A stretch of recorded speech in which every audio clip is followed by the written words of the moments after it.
The open ocean was once a trackless void, yet ancient mariners crossed it with nothing but the sky and sea. A Polynesian voyaging chant says the sea is not a barrier, but a pathway.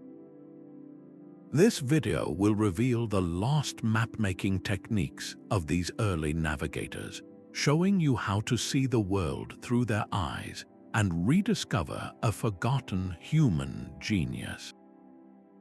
We will uncover how they used the stars as a fixed compass and read messages in the swell of the waves. How did they memorize the entire Pacific Ocean without a single written chart? What secret knowledge allowed them to find tiny islands in 1,000,000 square miles of blue? By the end, you will understand a form of navigation so sophisticated it challenges everything we assume about the past.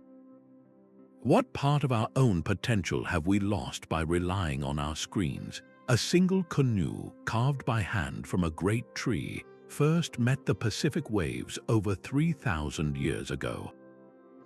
It carried a family, their possessions, and a profound faith in the signs of the natural world.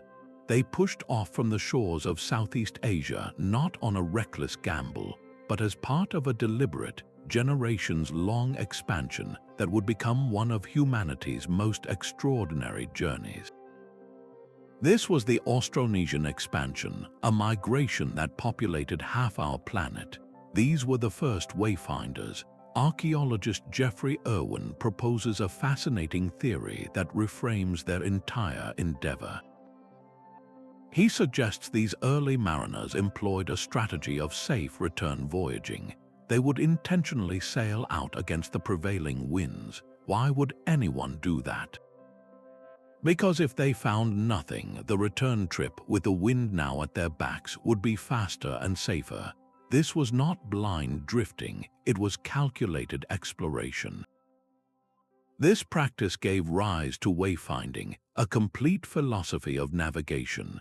It stands in stark contrast to our modern method of checking a coordinate on a screen. Wayfinding was a living dialogue with the ocean. Navigators had to become biographers of the sea, learning its every mood and message. They memorized the seasonal rhythms of the winds, knowing which breezes would carry them home. They watched the flight paths of certain birds, whose evening return to land could point the way to an invisible island. They learned to read the ocean swells, feeling how they reflected and bent around unseen archipelagos, creating a pattern on the water that was a map in itself. This deep, accumulated knowledge is how they achieved the impossible. They found and settled the most remote islands on Earth, from Hawaii to Rapa Nui, all without a single written chart or a metal tool. Their success asks us a fundamental question. What does it take to point a canoe toward an empty horizon, trusting entirely in your own senses and the wisdom of your ancestors?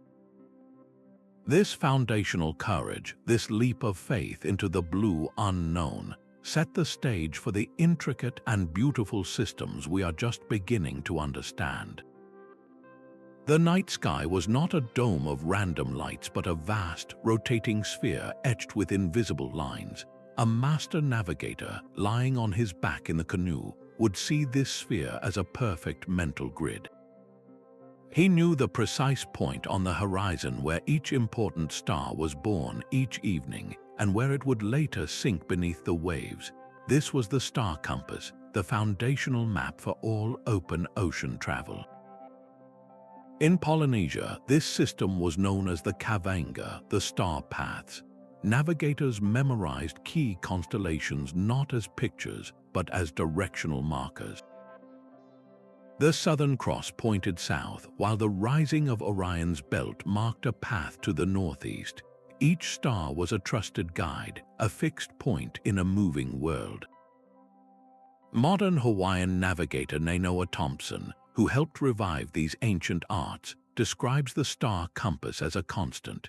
He calls it a mental construct that never moves, a grid you impose upon the ocean that remains steady even as the stars themselves travel overhead. So how does this mental construct actually work? Imagine dividing the 360-degree circle of the horizon around your canoe into 32 equal slices, like segments of a giant pie. Each slice is a house, and each house is named for a specific star that rises or sets within its boundaries.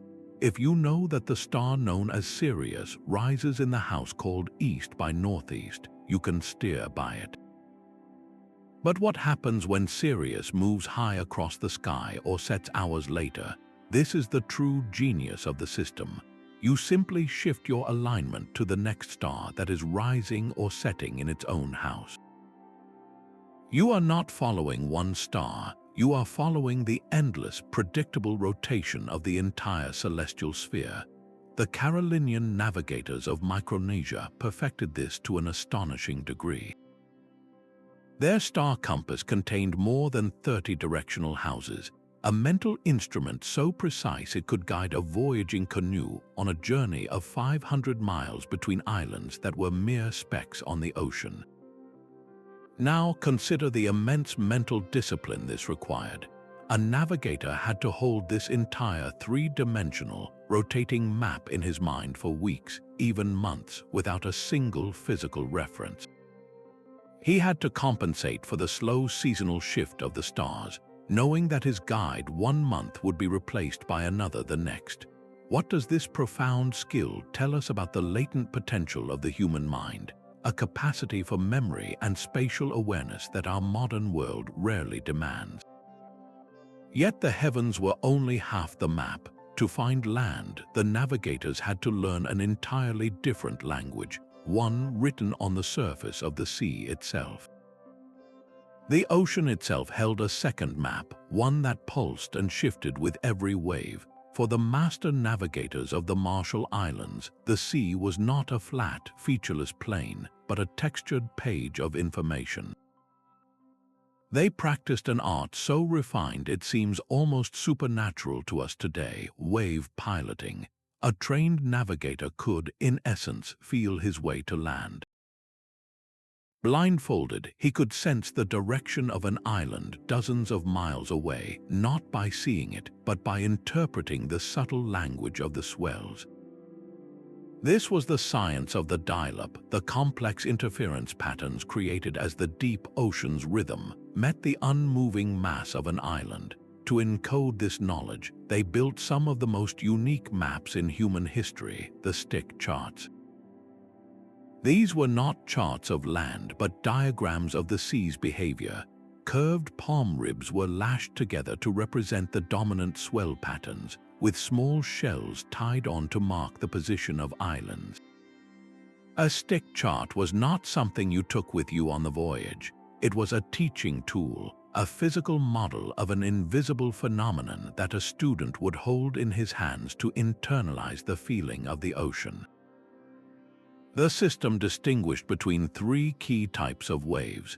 The rilib was the deep ocean swell, the steady, powerful pulse coming from far away. Then came the bungdakarik, the swell that reflected back after hitting an island's shore, creating a distinct cross pattern. And finally, the kalib, the waves that refracted or bent around the island's flanks. A master sitting in his canoe would feel the hull's motion change.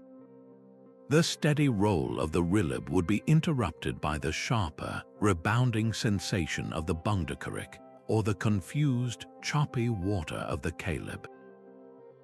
He was reading a hydrographic signature.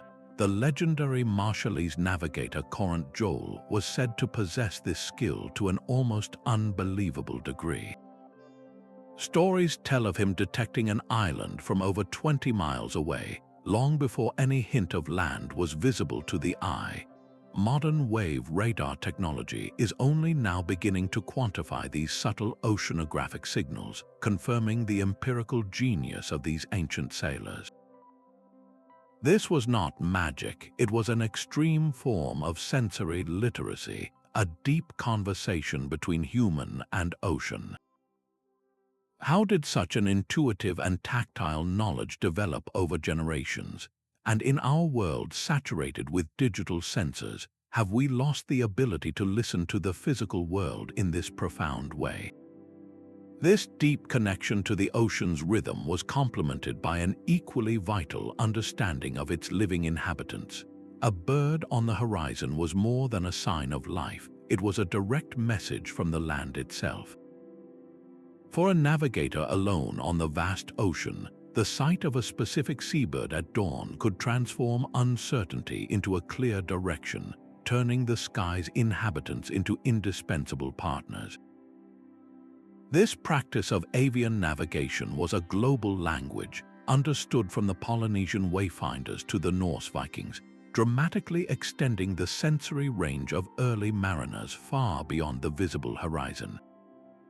The entire system was built on a sophisticated understanding of bird zones, the known foraging ranges different species maintained from their home islands. A tern, for instance, might fly dozens of miles out to sea to fish during the day, but it would always return to its roost on land as dusk approached. Spotting these birds in the evening, therefore, created a reliable homing signal, a living arrow pointing toward an unseen shore. Navigators internalized a dynamic, biological calendar and compass by memorizing the flight directions of various birds across seasons. Ornithological research now confirms what ancient voyagers knew through observation, that the migration path of the golden plover flies directly from Tahiti to the Hawaiian Islands. It is deeply likely that Polynesian explorers, watching these determined birds head northeast year after year, inferred the presence of land in that very direction and followed their path to one of the greatest discoveries in human history. This partnership between human and bird was not confined to the Pacific. Centuries ago, ancient Irish monks ventured into the North Atlantic in fragile leather currachs. They are believed to have used the Manx shearwater as their guide, trusting the bird's known transatlantic flight path to lead them from the rocky shores of Ireland all the way to the volcanic island of Iceland. This profound reliance on natural signposts forces us to reflect on our own place in the world. In an age of GPS and digital maps, what has our modern disconnection from such environmental communication cost us? The navigators did not see themselves as separate from nature, but as participants in a constant, flowing conversation. They understood that the world was speaking to them through the flight of a bird, the pattern of a swell, and the rise of a star. To relearn this skill is to see the environment not as a backdrop, but as a communicative partner. Just as the paths of birds painted directions across the sky, the very colors and textures of the ocean itself held a final, vital layer of the map. The color of the sea was never just a color, it was a depth chart painted in liquid light. A master navigator would lean over the side of his vessel, his eyes discerning a story in the shifting blues and greens. The deep, nutrient-poor indigo of the open ocean gave way to a milky, greenish turquoise, a certain sign that the seabed was rising toward a sheltered lagoon or the submerged reef of an unseen atoll. This was an intuitive form of seawater spectroscopy, a skill born from countless hours of watching the ocean's palette change. These sailors understood that life itself colored the water. Vast blooms of microscopic phytoplankton, drawn to the nutrients washed from land, could tint the surface with a rusty brown or a deep green haze. A navigator might associate a specific shimmer with the outflow of a great river, even from miles out at sea, guiding him toward a continental coast. They also learned to read the sky's reflection on the water, a phenomenon known as the loom. A dark patch on an otherwise bright sea could be the mirror of a distant lagoon, its still, shallow waters reflecting the blue of the sky differently than the deep, wave-cut ocean around it. Even the night held clues. The ghostly glow of bioluminescence in a vessel's wake, caused by tiny sea creatures, would sometimes vanish. This sudden darkness in the water could signal an influx of fresh water from a landmass, the different salinity silencing the oceanic light show. The legendary journey of the Maori navigators to Aotearoa offers a profound case study. After a long voyage across the tempestuous Tasman Sea, they did not first see the land itself. They saw the long white cloud, the persistent cloud bank that forms over the island's mountainous spines, which gave the new land its name. And as they drew closer, they observed a distinctive yellow-green glow in the water, a visual signature created by finely ground rock flour suspended in the currents from the southern Alps glaciers. This was the final confirmation, the ocean itself telling them their long journey was complete. It makes you wonder, in a world where we navigate by staring at a bright screen, how much of this environmental data are we simply filtering out? What latent observational skills, this ability to see the world in high definition, might we still possess if we only learned to look? This visual acuity was matched by an equally refined sense of hearing, a sensitivity to the subtle sounds of the sea. The ocean at night was never truly silent for those who knew how to listen. In the profound darkness, the subtle shifts in sound became a navigator's lifeline. He would lie in the canoe, his ear pressed against the hull, listening for the low, persistent growl of surf breaking on a distant reef. This was acoustic wayfinding, a practice where the sea itself whispered the location of land. The sound of waves colliding with a steep volcanic cliff created a deep, booming reverberation, entirely different from the soft, rhythmic sigh of water washing over a sandy atoll. These were unique auditory signatures, each coastline singing its own distinct song across miles of open water. Historical logs from European explorers are filled with bewildered accounts of their Pacific Islander pilots announcing landfall a full day before any sighting, a feat they often attributed to an almost mystical hearing. The science behind it is a matter of physics and trained perception. Sound travels with remarkable clarity and speed over water, lacking the obstructions that absorb it on land. A master navigator could filter the ocean's constant white noise, isolating the specific frequency of a barrier reef's roar from the gentler lapping of a lagoon, or even the faint, cacophonous din of a vast seabird colony roosting for the night. This skill was not unique to the Pacific. The Chumash people, master mariners of the California coast, piloted their tomol boats between the Channel Islands by listening for the distinctive echo of swell resonating within specific sea caves. These natural stone amplifiers produced a recognizable tone that cut through the fog and darkness, guiding them home. In our contemporary world, saturated with the constant hum of technology and urban life, this ancient auditory sensitivity feels almost like a forgotten sense. What profound environmental dialogues have we simply tuned out? This deep, multisensory awareness of the world, from the sound of a reef to the color of the water, was all held within a single, unaided human mind. The true vessel for every journey was not the canoe, but the navigator's own memory. The vast Pacific was charted not on paper, but in the living memory of the navigator. This was a library of the mind, a mental chart room containing the precise sequence of stars, the feel of specific ocean swells, and the names of every significant island across thousands of miles. All of it was held secure within a single person and passed flawlessly from one generation to the next through the power of spoken word and song. This was the realm of oral cartography, a sophisticated system where critical survival information was encoded into rhythmic chants and epic stories.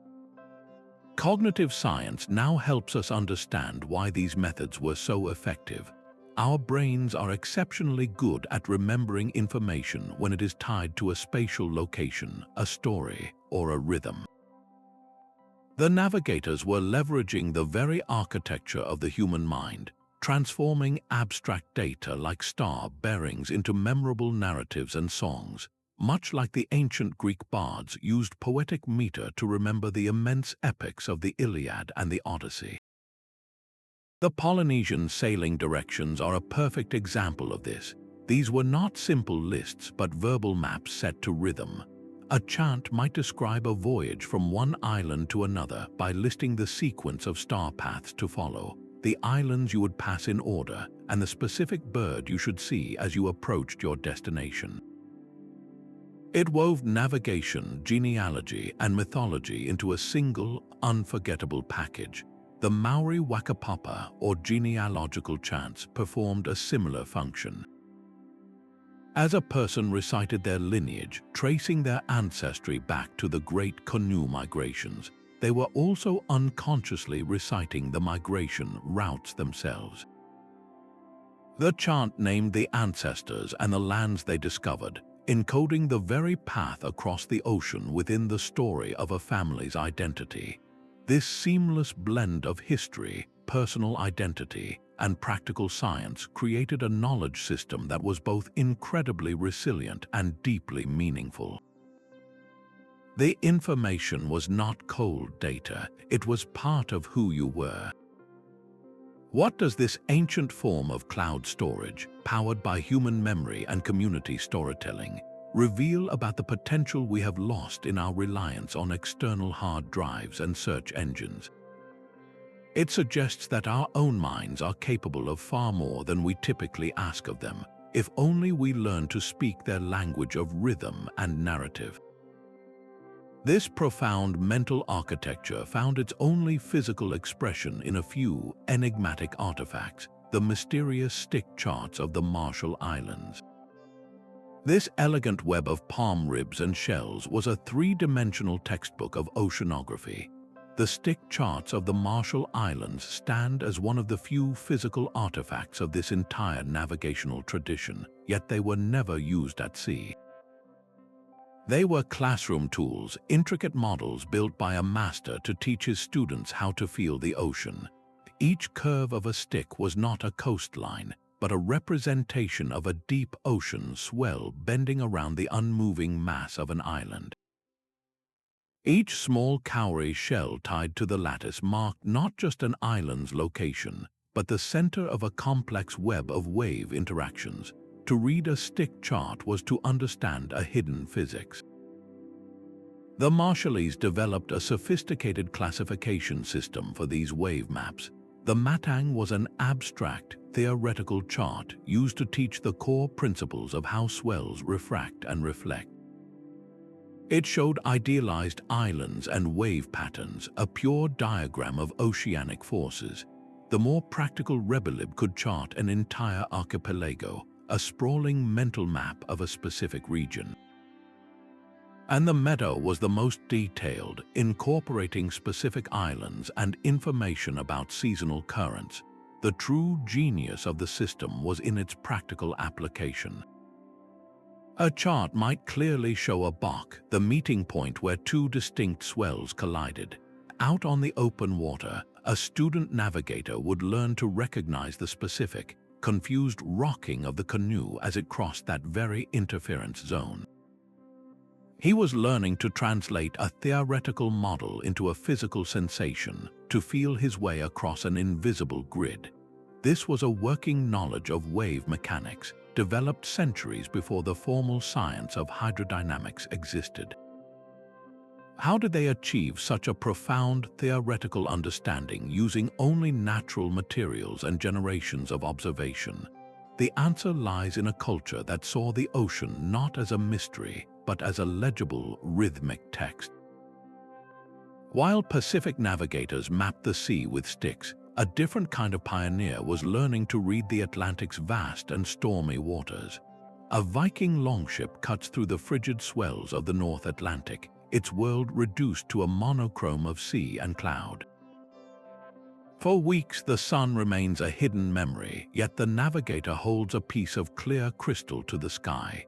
This was the legendary Solarstein, a tool that may have been the key to unlocking the sun's position through a solid overcast.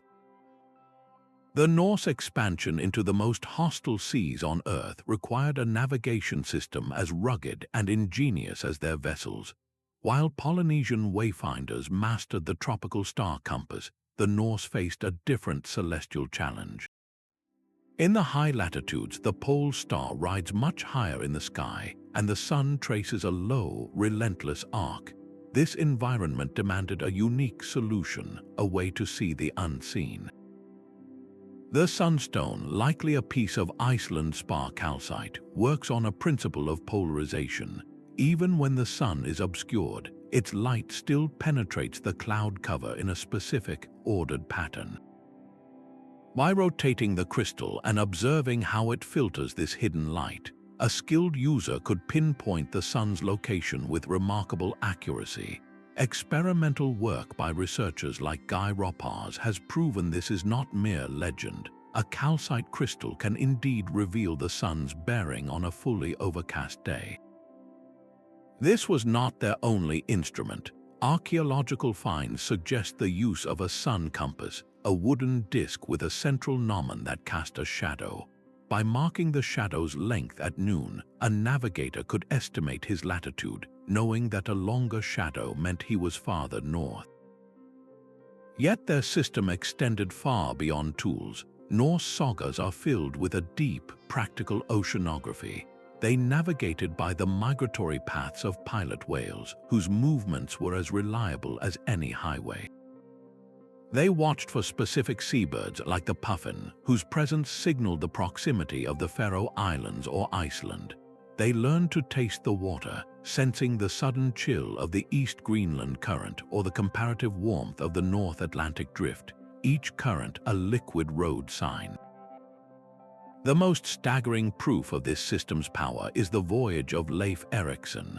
Sometime around the year 1000, he led a crew from Greenland across nearly 2,000 miles of treacherous, icy ocean to a place he called Vinland, the coast of Newfoundland.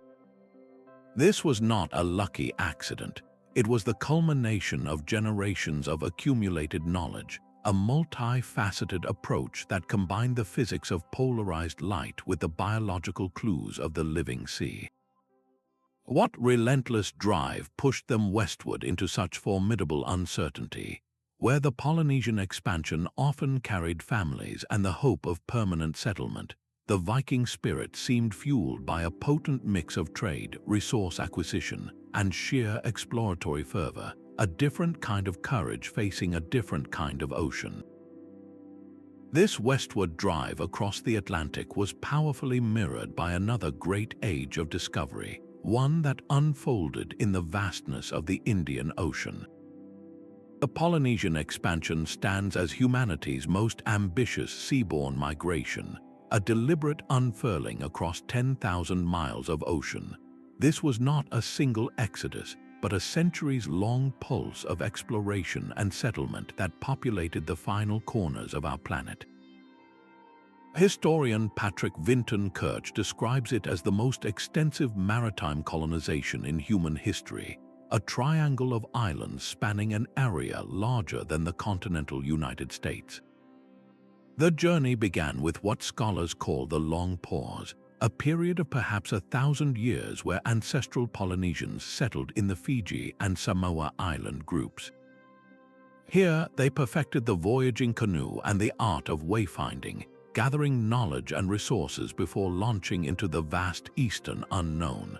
Then came the explosive phase, a series of voyages that stretched from Tahiti to the distant points of the Polynesian Triangle. They reached Rapa Nui, a solitary island only 15 miles wide, a navigational pinpoint in a blue desert of millions of square miles. They found Hawaii, a chain of volcanic peaks rising from the deepest ocean floor. And they sailed south to the temperate shores of Aotearoa, New Zealand.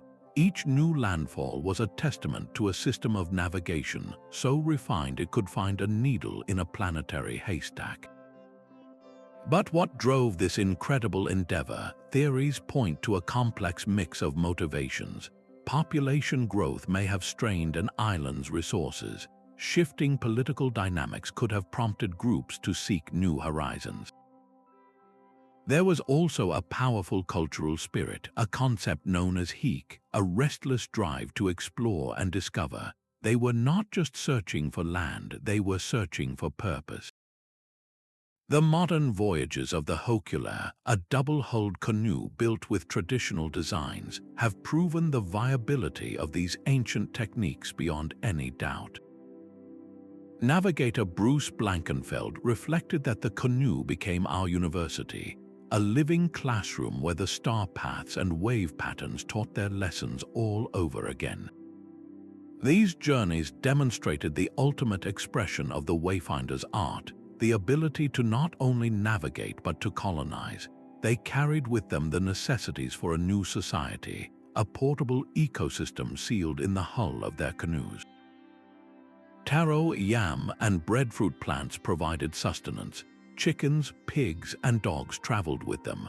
They were not just sailors, they were arks, transporting entire living communities across the sea to seed new civilizations. This grand narrative of courage and skill sets the stage for the specific, beautiful tools that made it all possible, a suite of technologies that turned the human mind into the greatest map ever made. The canoe was the navigator's final and most intimate instrument, a living extension of his own senses. Its design was not merely about reaching a destination, but about maintaining a continuous, tactile conversation with the sea. Every curve of the hull and cut of the sail was refined over generations to maximize hydrodynamic sensitivity, transforming the vessel into a vast sensory organ that reported the ocean's every whisper directly to the helmsman. Consider the Polynesian double-hulled Wa or the swift Micronesian proa. These were not crude rafts but sophisticated marine platforms engineered for a delicate balance of stability and responsiveness. Their wide, twin hulls provided a stable base that resisted capsizing in powerful swells, yet their shallow draft and lack of a deep keel made them exquisitely sensitive to the direction and shape of passing waves. A deep keel, like that on a modern sailboat, grips the water and forces a straight path, fighting the sea's motion. The traditional canoe, by contrast, yielded to it, allowing the navigator to feel the ocean's subtle push and pull through the gentle vibration in the hull and the pressure against his steering paddle. Master navigator Wright Maupiailug once contrasted the two experiences perfectly. He said a modern sailboat fights the water, creating noise and resistance, while a traditional canoe converses with it, speaking a language the navigator is trained to understand. Specific design elements served as brilliant solutions to oceanic challenges. The reversible proa, for instance, could change direction without a complex tacking maneuver. Instead of turning the bow through the wind, the sailors simply shifted the sail to what was previously the stern and sailed off in the opposite direction. This preserved momentum and kept the vessel in its optimal, sensitive state. The iconic crab-claw sail was another marvel, its shape generating tremendous lift and allowing these canoes to sail remarkably close to the wind, a vital ability when your destination lay directly upwind. The modern voyage of the Hokule'a provided a powerful testament to this ancient engineering. Crew members reported that the canoe was exceptionally quiet in the water. Without the loud slapping of waves against a hard, deep hull, the subtle sensations became unmistakable. Navigators could feel the distinct bump, the slight hesitation in the roll that signaled a reflected swell, the bungdakarik, bouncing back from an unseen island.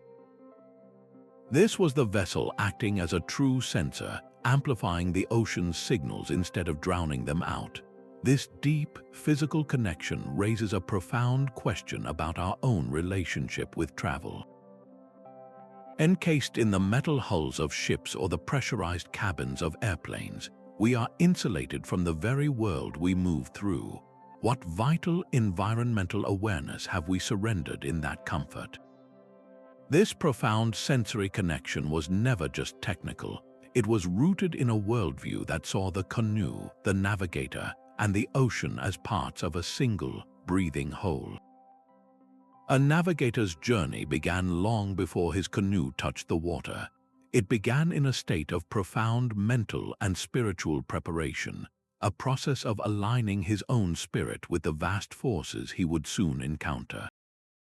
Wayfinding was never just a set of techniques, it was a sacred covenant between the voyager, his ancestors, and the living ocean.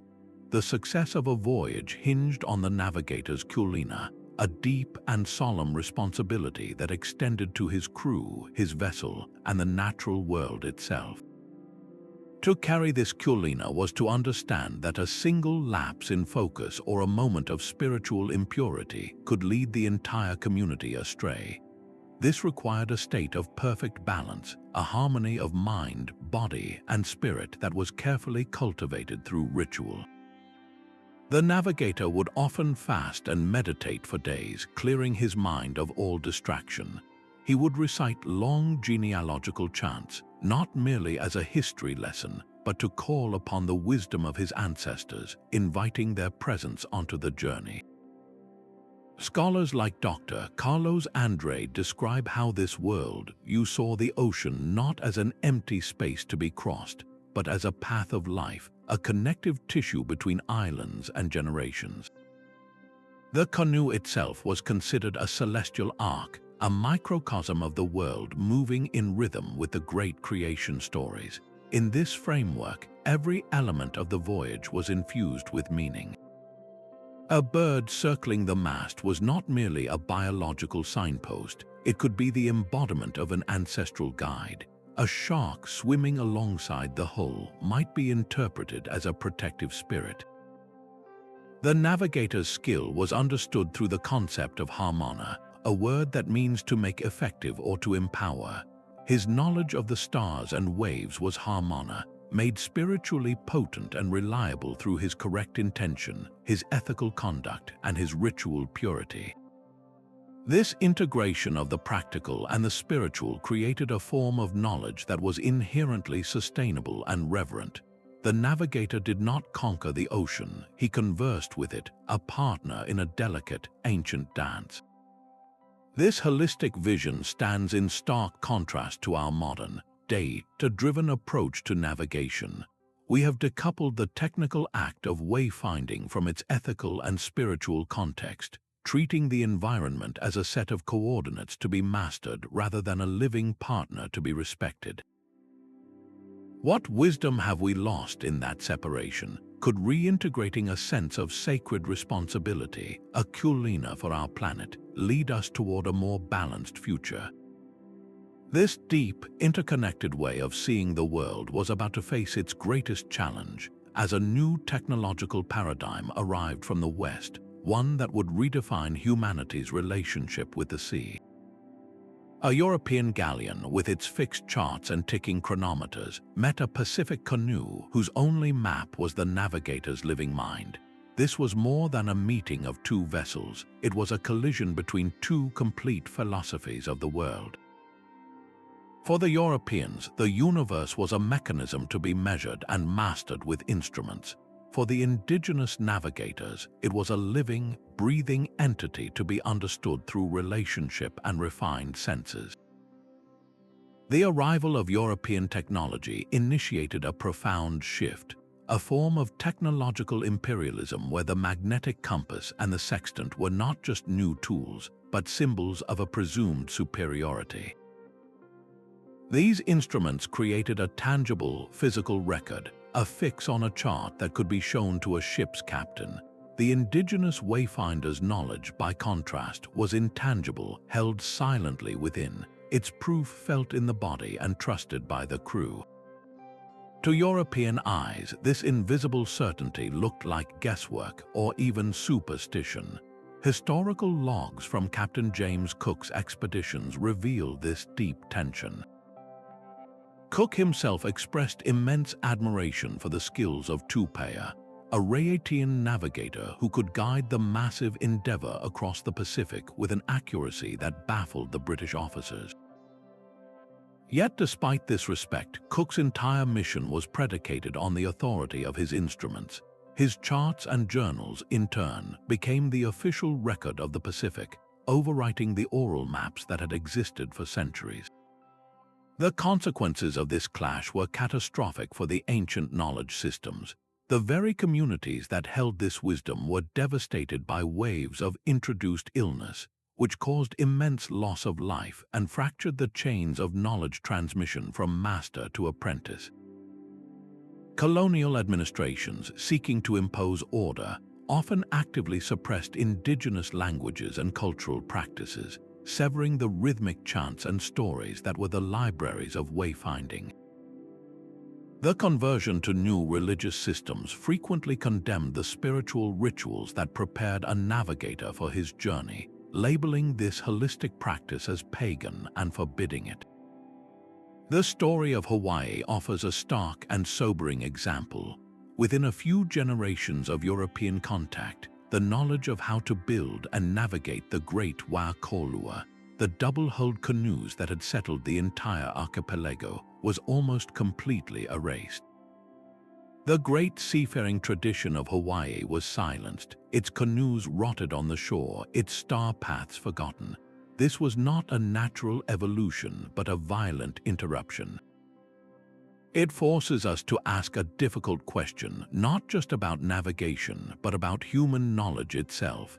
How many other sophisticated understandings of the world, other ways of seeing, have been lost to similar forces of disruption and dismissal? This question hung heavy over the Pacific for generations, until a flicker of remembrance, born from a deep cultural yearning, began to stir. The silence was broken in 1976 by the graceful hull of a canoe named Hokule'a, Star of Gladness, as it left Hawaiian shores for Tahiti. Its mission was audacious, to sail 2,500 miles without a single compass, chart, or clock, guided only by the reawakened knowledge of the ancestors. At its heart was a quiet man from a small Micronesian island, Mapmaking, one of the last living masters of the old way. He saw the knowledge dying, and in a profound act of generosity, he chose to break with the tradition that confined it to his own lineage, offering it instead to a new generation of Polynesian students. This was the beginning of a great rekindling, a modern renaissance of traditional navigation spearheaded by the Polynesian Voyaging Society. For the young Hawaiian Nainoa Thompson, learning from Mao was not an academic exercise. He described it as learning how to see, a complete recalibration of his own senses and his relationship with the world. It meant lying on the deck for hours, memorizing the precise angle of each star's path. It meant learning to differentiate the feel of a wind shift from the deeper, more persistent push of an ocean current. The process was a powerful fusion of historical research, the fragile oral testimony of elders, and the ultimate laboratory, the open ocean itself. Every long voyage became a test, a chance to verify if the star sequences described in Chant truly led to a specific island, or if the wave patterns felt from the canoe matched the stories told by the elders. The success of that first voyage to Tahiti was a thunderous validation. When Hokule'a made landfall, navigated solely by Mao's skill, it was not just the end of a journey, it was a cultural resurrection. It proved to a generation that their ancestors were not merely lucky drifters, but brilliant scientists of the sea. This single act ignited a flame of pride and curiosity that spread across the Pacific, inspiring a new wave of canoe building and wayfinding schools from Aotearoa to Rapa Nui. The revival teaches us that cultural knowledge, even when suppressed and nearly erased, holds a latent power, a resilience that can bloom again when given the right conditions of mentorship and dedicated practice. What does this successful reclaiming of a lost art suggest about other forms of intangible heritage waiting for their own key, their own modern catalyst to be brought back to life? This journey of rediscovery offers more than just a connection to the past. It provides a vital compass for navigating an uncertain future. The modern sailor, surrounded by glowing screens and satellite signals, now deliberately learns to navigate by the stars. This is not a rejection of technology, but a profound act of building resilience, creating a bridge between ancient wisdom and modern necessity. It highlights a critical paradox of our time. Our sophisticated systems grant us incredible power, yet they also create a single point of failure. The core lesson from the ancient navigators is the principle of redundant systems. They never relied on a single star or one type of bird. They used the stars to check the swell and the birds to confirm the stars, creating a web of cross-verification. In our world, this translates to not having all our knowledge stored on a single cloud server, or all our navigation dependent on one satellite constellation.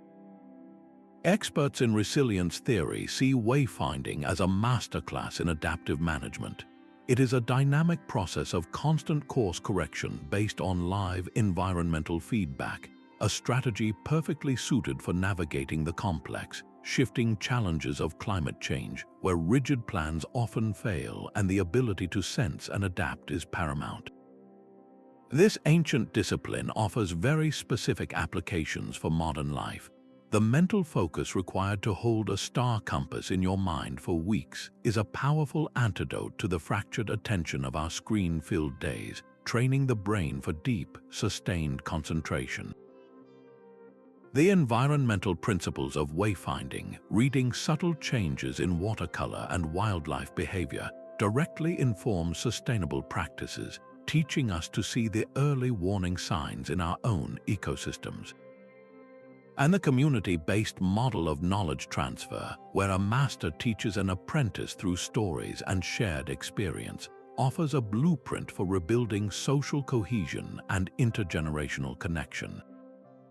We see this fusion already taking root in surprising places. The United States Navy has reinstituted celestial navigation training for its officers, recognizing that a solar storm or cyber attack could blind its digital systems. Elite wilderness survival schools now teach wayfinding principles not just to find north, but to cultivate a radical form of situational awareness, where every rustle of leaves and shift in the wind becomes meaningful data.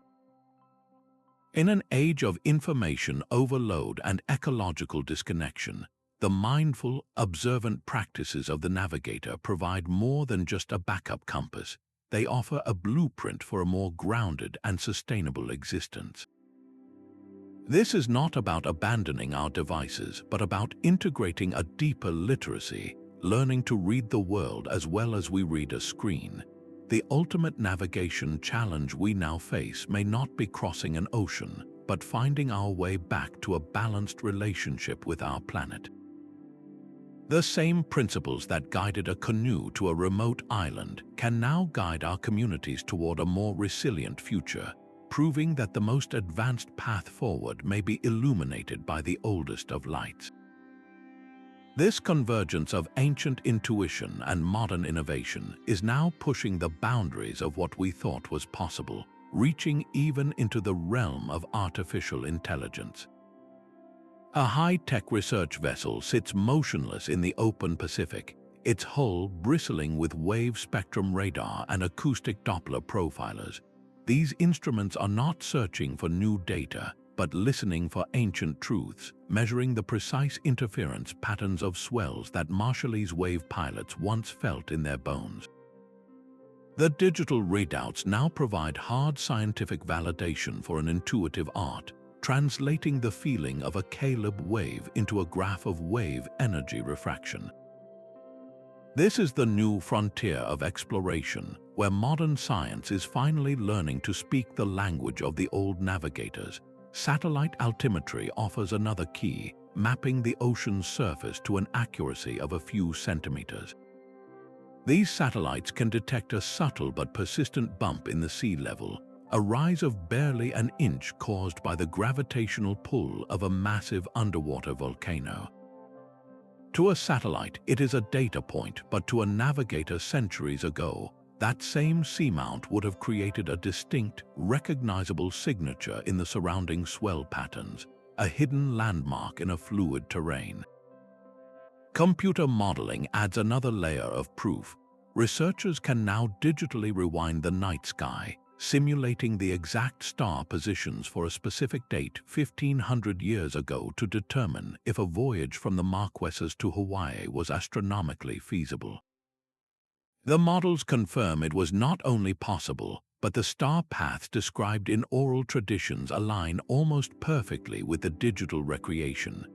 Projects with names like Pulse of the Pacific deploy sensor-laden drones that swim like electronic fish through the waters around islands, mapping the complex dance of currents and swells. The three-dimensional models they generate are strikingly familiar, a digital echo of the curved palm ribs and shell markers on a Marshallese stick chart. The science is conclusive on specific points. The loom of an island, that dark patch on the water from a reflected lagoon, is now understood as a measurable contrast in surface albedo, detectable from over 20 miles away under optimal conditions. The wave diffraction patterns meticulously encoded in stick charts have been run through fluid dynamics simulations, and the ancient diagrams match the modern physics with unnerving accuracy. Perhaps the most poetic validation comes from linguistics. Scientists now study ancient Hawaiian chants that describe the meeting of the seas, a place of confused waves and clashing currents.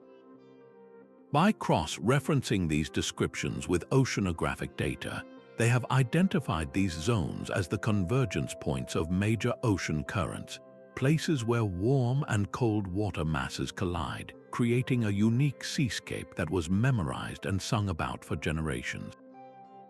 This growing body of evidence forces a humbling reconsideration of history.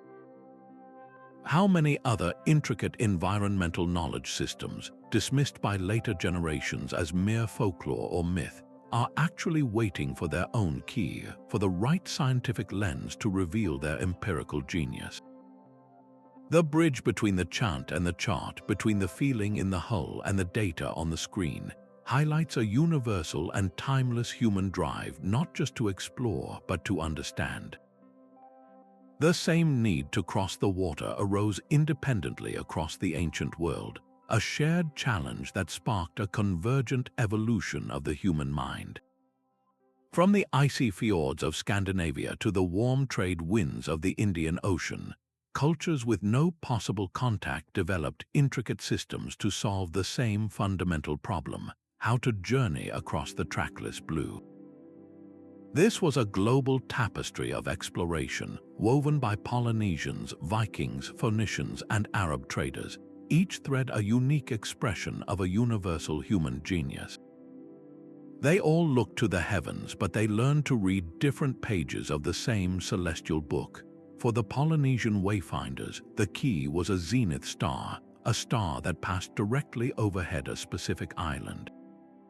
By memorizing which zenith stars belonged to which homelands, they could essentially sail north or south until the correct star was directly above them, then turn to follow their star path east or west, a brilliant method of finding latitude.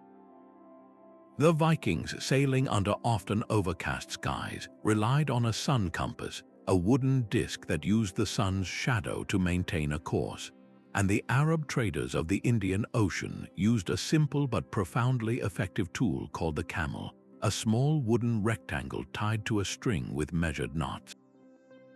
By holding the camel at arm's length and aligning it with the horizon and the North Star, they could measure the star's altitude, a direct reading of their latitude that guided their house across the monsoon-powered sea lane. Historian J.H. Parry noted that the true revolution was not the tool itself, but the cognitive leap it represented, the moment a culture moved from cautious coastal hopping to the confident embrace of true open ocean navigation. This leap looked different in every sea. The Pacific navigators perfected a holistic environmental literacy, reading waves, birds, and cloud formations as their primary text. The Vikings became masters of tool-based navigation, supplementing their sun compass with the light polarizing sunstone to pierce the veil of cloud. the Arab traders developed an unparalleled understanding of macro-scale meteorology, harnessing the predictable, seasonal reversal of the monsoon winds to create a maritime highway that connected empires. Consider the legendary Phoenician voyage commissioned by Pharaoh Necho around 600 BCE, a circumnavigation of Africa. Such an unimaginable journey would have required a system as sophisticated as any, likely relying on the constant guide of the North Star while developing a deep understanding of the continent's coastal currents and wind patterns. This convergent evolution of complex navigation speaks to something deep within our species, an innate desire to explore, to trade, and to connect that is so powerful it can invent the same profound solutions across the vast divides of geography and culture. The loss of any one of these systems was not just a loss for that people, but a diminishment of our collective human heritage. A child's first classroom was the lap of the ocean, his first lessons sung to the rhythm of the waves. The path to becoming a Polu, a master navigator, was a lifelong immersion that began almost at birth, weaving memory, endurance, and spirit into a single, unbreakable cord. This was not a course of study but a transformation of perception, where the world was relearned as a living, navigable text. The training unfolded in deliberate stages, each building upon the last with increasing complexity. A young apprentice first learned the night sky as a vast family of named stars, each with a known house on the horizon. He memorized their rising and setting points through endless chants, the rhythmic poetry making the celestial sphere as familiar as the path to his own home. Next came the language of the clouds, learning to distinguish the high, stationary, puffy clouds that often gathered over an island's warm landmass from the fast-moving streaks of distant weather systems. He would spend hours in the water, feeling how the swells lifted and turned his body, internalizing the difference between the deep, rolling rillab and the choppy, reflected waves near a reef. All of this was foundational, preparing the mind for the system's most abstract and beautiful conceptual tool, ETAC. In ETAC, or segment sailing, the navigator's perspective undergoes a profound shift. The canoe is understood as a fixed point while the world moves around it. The navigator selects a reference island, often one far to the side of his intended course, and imagines this island sailing backward under a succession of specific stars. As one star rises behind the reference island and another takes its place, a segment of the journey is considered complete. It is a brilliant mental model that converts the relentless passage of time and space into a series of manageable, star-marked checkpoints, allowing the navigator to track progress across an empty sea without any visible landmarks. This conceptual mastery was paired with a grueling test of practical knowledge known in the Carolinian tradition as pukoff. An apprentice would be taken far out to sea, spun around until he was disoriented, and then commanded to point unerringly toward 5, 10, or even 15 different islands, naming each in order. This was the ultimate examination of his complete mental chart, proving he did not just know the way to one place, but held the entire seascape within him, a living atlas in human form. The great teacher Mapmaking insisted that a true navigator needed a good memory, a good mind, and a good heart. The memory held the star paths and the chants, the mind understood the wave patterns and the ETAC segments, but the good heart was what maintained the focus and humility required for such a sacred responsibility. In our era of instant search results and abbreviated skill tutorials, this decades-long apprenticeship challenges our very definition of education. What profound capacities for memory, for spatial reasoning, for patient observation are we failing to cultivate by prioritizing speed over depth? This deep knowledge did not simply reside in the mind, it was sung into existence, its rhythms and names forming a unique linguistic key to the ocean itself. The words spoken by a navigator were a living map, a linguistic vessel carrying precise instructions across generations. In many Austronesian languages, the very concept of direction was anchored not to the self, but to the world. You would not say go left, you would say go toward the rising of Sirius, or travel in the direction of the setting sun. This was a geocentric language, one where the stars and the horizon were the fundamental axes of reality. Linguists like Dr. Kenneth Regg have documented how the vocabularies of these seafaring peoples are vast, intricate lexicons of the natural world. There might be 10 distinct words for different types of ocean swells, each describing a specific wave pattern created by a distant storm or a nearby atoll, nuances that are completely lost in a simple translation like rough sea. The language was a technical manual, refined over centuries of observation. This specialized knowledge was encoded for survival, using the innate strengths of human memory. Long chants recited in a rhythmic, poetic meter were not mere folklore, they were functional sailing directories.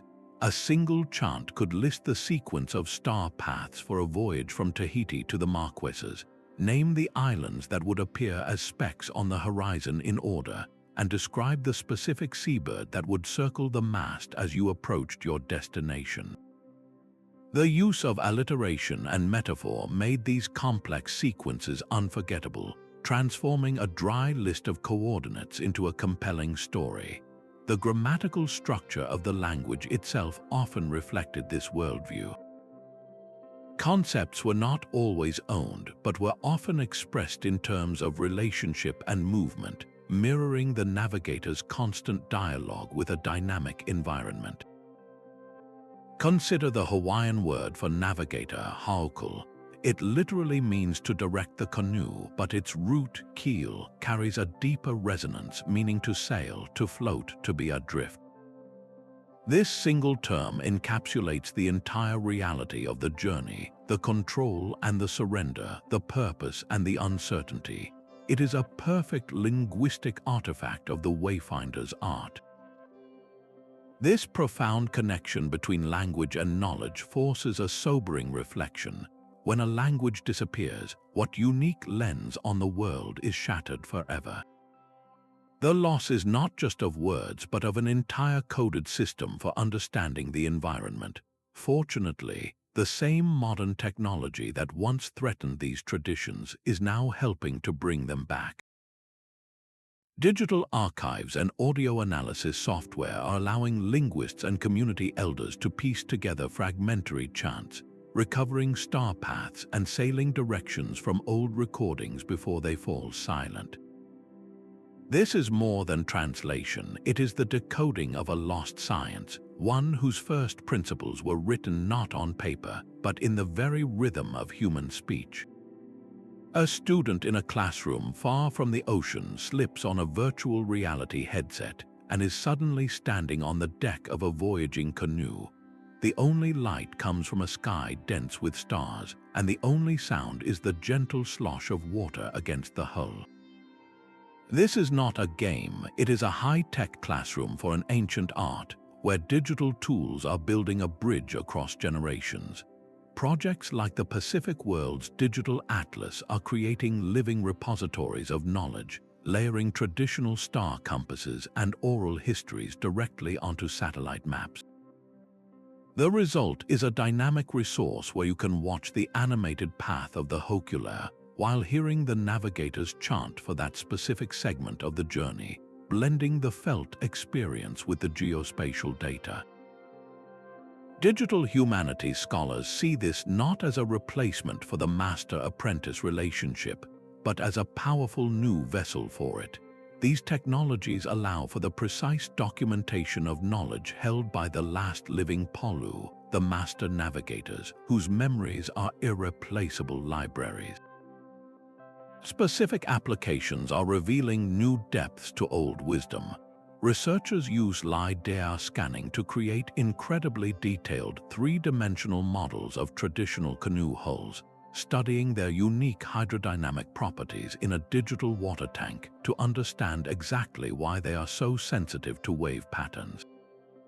Artificial intelligence is being trained to analyze vast datasets of satellite imagery, searching for the distinct swell refraction patterns described in oral traditions and confirming their consistency across thousands of square miles of ocean.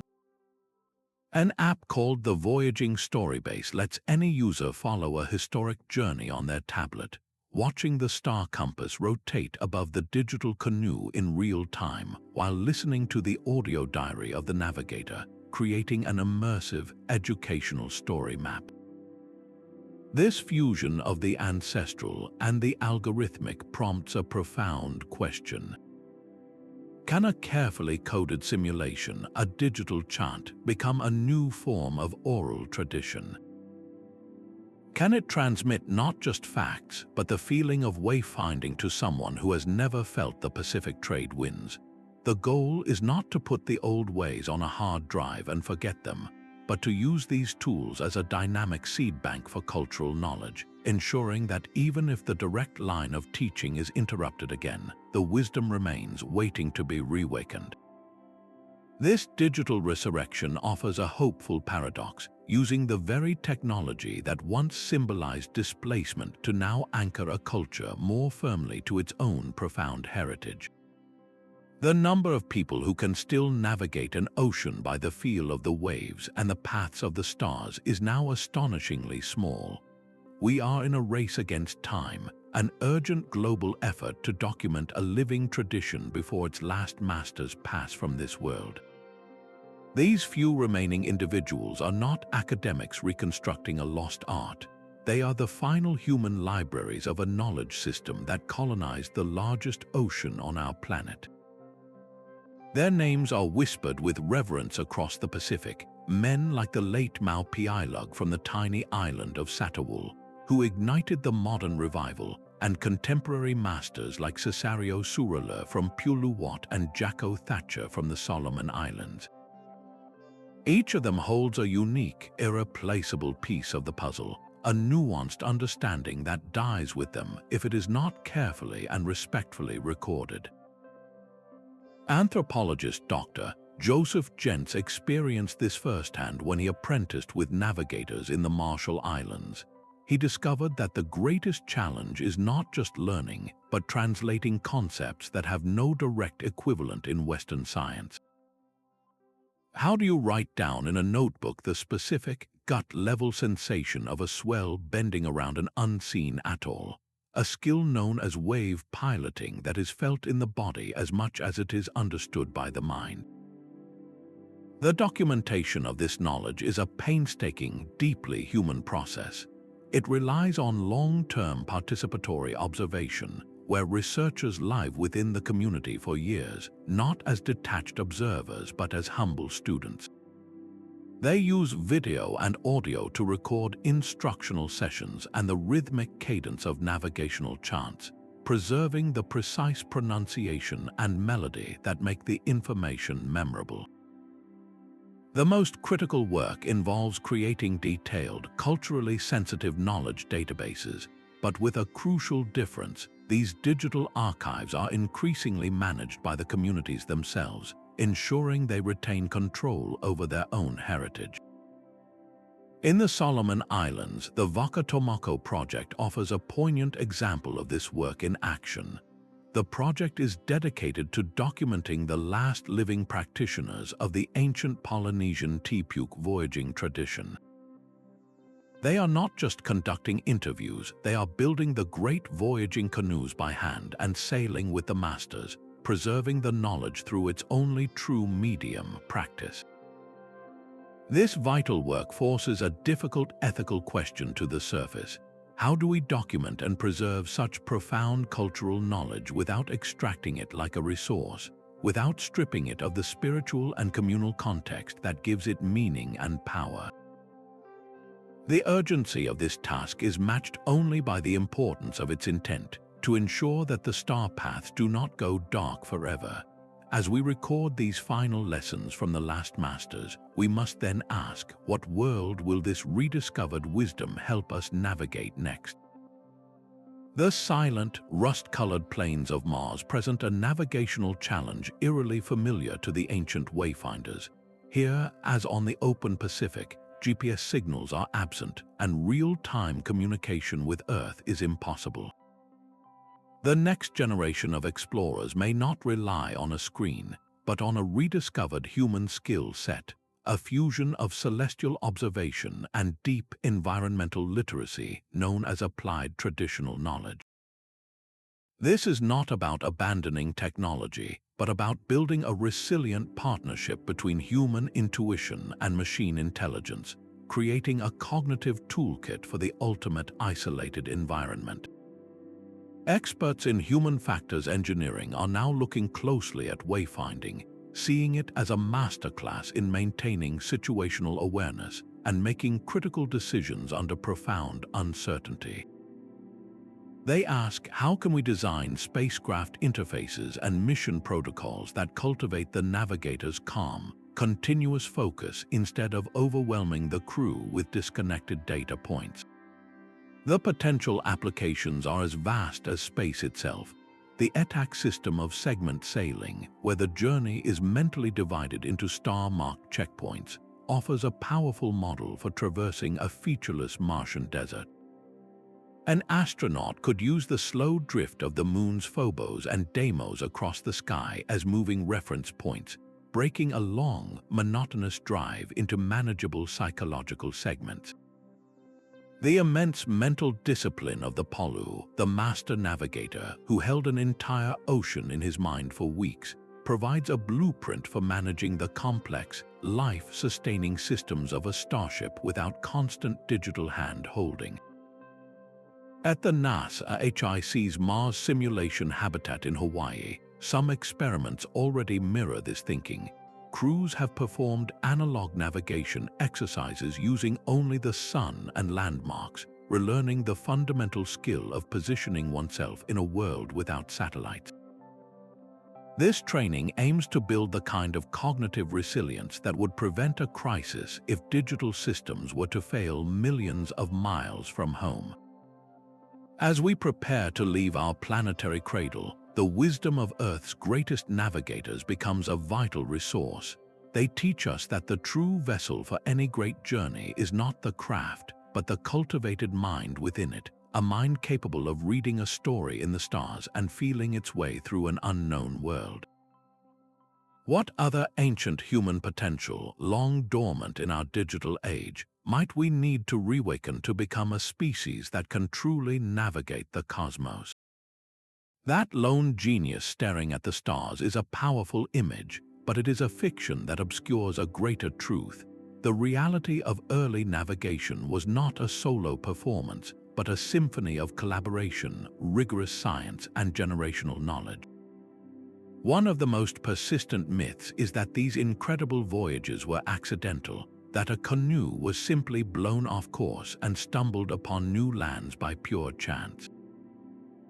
The archaeological and oral historical record tells a completely different story. The settlement of the Pacific was a deliberate, multi-generational project.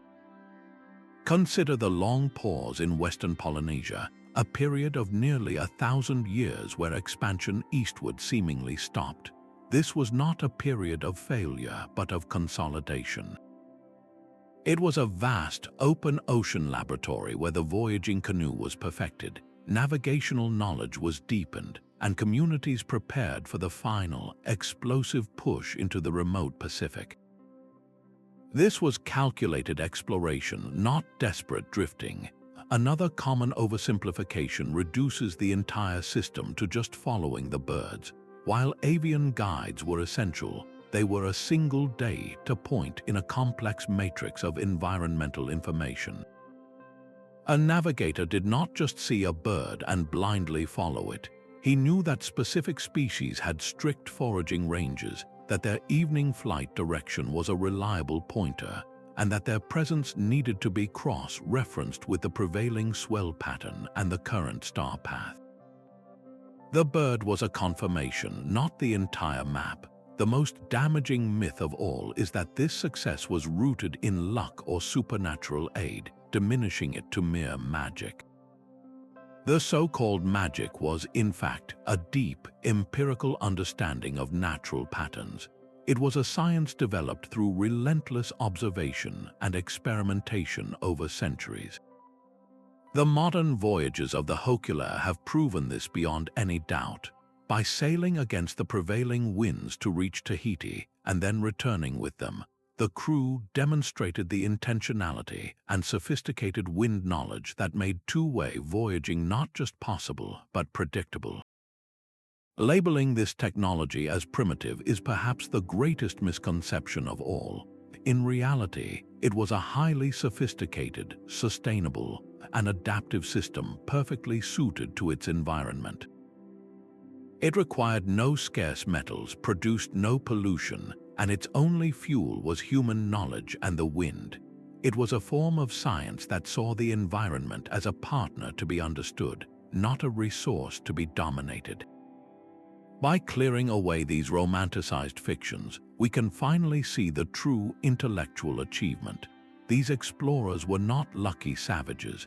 They were the astrophysicists and oceanographers of their time, building a legacy of resilience that still has the power to guide us. Our journey across the vast cognitive ocean of early navigators concludes not at a destination, but at a new starting point for understanding human potential. We have decoded the star compasses that turned the night sky into a grid, felt the wave patterns that whispered the location of unseen islands, and followed the birds that served as living guideposts. The key takeaway is that these were not random acts of bravery but the result of a sophisticated, holistic science, a deep dialogue with the natural world that integrated observation, memory, and spirituality. The overarching theme is one of resilience and ingenuity, showing that humanity has repeatedly developed elegant solutions to seemingly impossible challenges. As the modern navigator Nainoa Thompson reflects, the canoe is a vehicle to get you back to yourself, to your culture, to your history, and to your future. Let this exploration be a call to look up from our screens and rediscover the maps that exist in the world around us, in the stars, the waves, and the wind. We encourage you to share which of these lost techniques you find most fascinating in the comments below, and to subscribe for more journeys into history's greatest mysteries. Thank you for sailing with us through this incredible story of human discovery.